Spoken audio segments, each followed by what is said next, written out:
Now, Joe Biden's resignation happens to drop when I'm live. I find out from the chat, and I read it, and then I ask the sane question: does Joe Biden himself know that he resigned? And at the time, I asked it as a joke because there have been moments in the past where he made statements and the White House disagreed with him. And you would be like, wait, what? Yeah, no. Like, for instance, with Taiwan. He went in front of the cameras and said that in the event that China would attack Taiwan, America would intervene.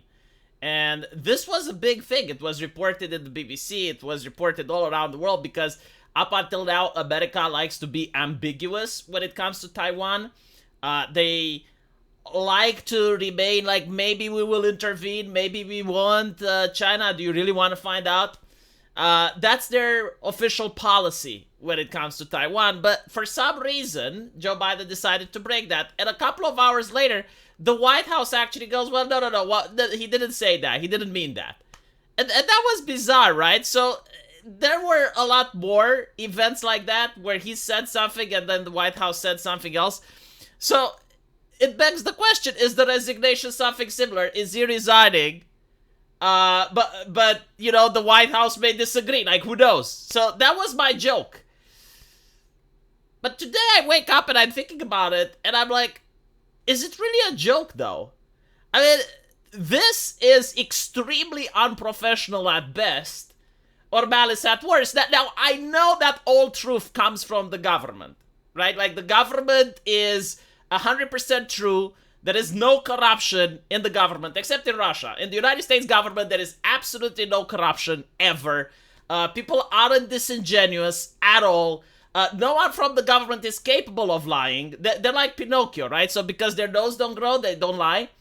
So it would be absolutely unthinkable to suggest that there may be some malice involved with this event. But no, it's just unprofessional. So let's see why it's unprofessional. Well, first of all, why would you announce something like this through Twitter? Like, we are talking about the most popular president in US history. Like, no other president was as popular as Joe Biden. And you would think that if he resigns, he would actually go in front of the cameras and do it. And I was thinking about modern politicians that had to resign or call for snap elections. All of them did it in front of the cameras, right? I mean, we got Liz Truss. We got Macron when he announced the snap elections because his party was facing defeat. We got Ardern from New Zealand. She did it in front of the cameras.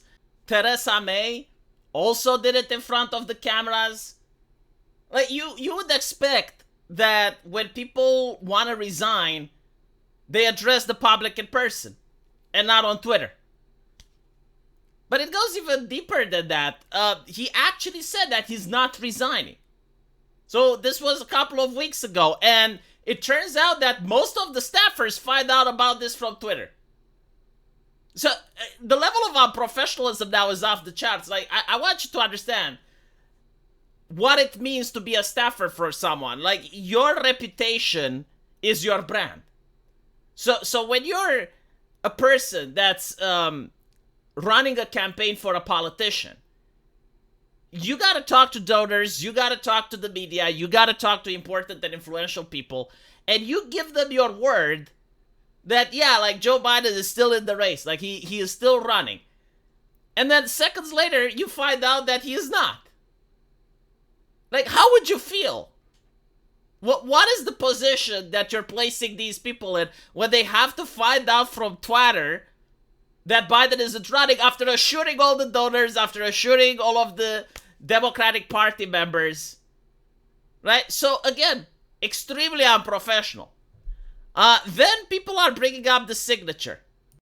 And again, like, this is conspiracy theory, right? Like, when you show previous signatures to compare it with this one, like, the very fact that you're even asking the question is extremely dangerous for our democracy. Like, you should never. I mean, this is...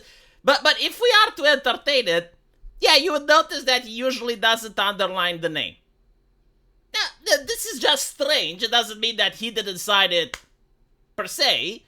There's also no other indication to know if he even wrote it because it's typed on a computer. It's not written by hand. It used to be that in the past, that's how you actually knew if someone wrote something, because everyone has like their own hand signature. But a lot of people were pointing out, it's like, well, hold on a little bit, like this is underlined, and he usually doesn't underline it. But okay, apparently there is an explanation for this, provided by Jackie Heinrich here.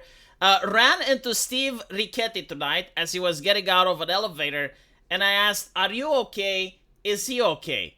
He's okay, Richetti said with a slight nod and a tight smile, and kept walking. Richetti helped Biden write his withdrawal letter in the overnight hours, according to the New York Times. Biden did not notify his vice president, campaign manager, or chief of staff until this morning, and the rest of his staff didn't find out until a minute before he posted the letter to social media. Is this normal, by the way? Does this not warrant additional questions? Do heads of state often behave like this? Is asking questions about this dangerous for our democracy? Let's talk a little bit about democracy, okay? Because I find this absolutely interesting. So the man makes it clear that he actually wants to stay in the race. And for some reason, the party doesn't like that because he's not polling very well. And until after the assassination attempt, they really don't want him to stay. And you notice that Nancy Pelosi doesn't like this, and there's a quote of her saying that we can do this the easy way or the hard way. And you also have the media all of a sudden turning on him. Like for the last 3 years, they ignored all the gaffes, they ignored everything that was there, like they just didn't see it. But now all of a sudden they're aware, and they're turning on him, and he has to step down. Okay, so the party that is for our democracy is, first of all, they rigged 2 of their primaries, and a lot of Democrats are upset because Bernie Sanders didn't win, right? So, like, he didn't win once, he didn't win the second time. This is what people are claiming. It's like, oh, they rigged the primaries.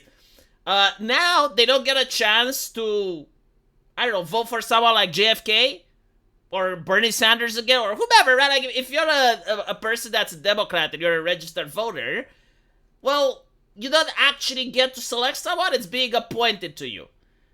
At least if it's Kamala, I guess she was on the ticket, so it is what it is. But I just want you to know that the party, which is for democracy and how sacred democracy is, constantly appoints people. The idea that's being floating around is that if Donald Trump wouldn't have made it, most people would have had to choose now between Nikki Haley and Kamala Harris. I don't know if that actually would have come to pass, or if, like, different events would have unfolded. But that would have been very interesting, isn't it? Like, that would have definitely safeguarded democracy for 4 more years. Now, again, before I'm accused of the worst crime imaginable, which is spreading harmful, dangerous conspiracy theories that can poison the pure mind of the American people, I would like to point out that these are the headlines. So, leading political figures also want proof of life from Joe Biden. So, we got journalist Glenn Greenwald posted on social media saying that it's strange that Biden didn't give a televised announcement. Lauren Boebert, congresswoman, also wants proof of life. Again, the problem with this is that, okay, he didn't announce it on television when he signed the paper. But it's been more than 24 hours now. Like, you would expect that he would show up on television, and you gotta keep in mind, he's still the president of the United States. Like, he didn't say that he is stepping down from president. He's just saying that he's not looking for re-election. So, if something happens during these 4 months, I don't know, like Russia decides to become more aggressive in Ukraine, Palestine manages to overtake Israel, I don't fucking know. Like, again, like, some shit happens, who's going to respond? Like, who's in charge? But apparently just asking these questions is very problematic, right? So, apparently, like, from what I get, he does require help to write one of the most important letters of our lifetime, right? Like, seeing a president saying that, oh yeah, like, he's going to compete and then in the last moment resigning so that the TBD party manages to overtake all the states now. Like, we still don't know for sure who Trump is going to campaign against. And it's like 100 days left until the elections.